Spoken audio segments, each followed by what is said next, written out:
Manifestazioni di protesta a Cagliari di operai imprenditori delle aziende che lavorano nel porto. A dicembre scadranno le concessioni e centinaia di lavoratori temono di perdere il posto.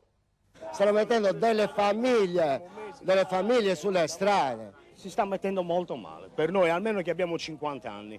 Addetti ai cantieri navali, meccanici, gestori di bar e ristoranti, circa 400 persone suddivise in una quarantina di microimprese. Il porto di Cagliari è in subbuglio, mentre altrove si fanno proroghe. Le nostre concessioni, spiegano, scadono a dicembre e saranno messe a gara. E se dovessero entrare, come si vocifera, 2 o 3 grosse imprese, farebbero loro il mercato. Stamane imprenditori e operai, appoggiati dal movimento indipendentista Progress, hanno manifestato davanti all'autorità portuale. Negli uffici si discute del modo in cui verranno fatte le gare.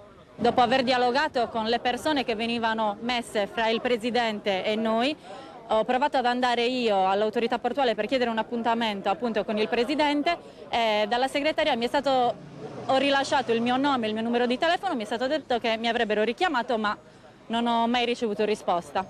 Il sindaco Floris, all'uscita dalla riunione all'Authority, si è fermato con i manifestanti. Il nuovo porto dovrà creare nuova occupazione, ha detto, e ancora sulla fine delle concessioni non ci possono essere termini perentori.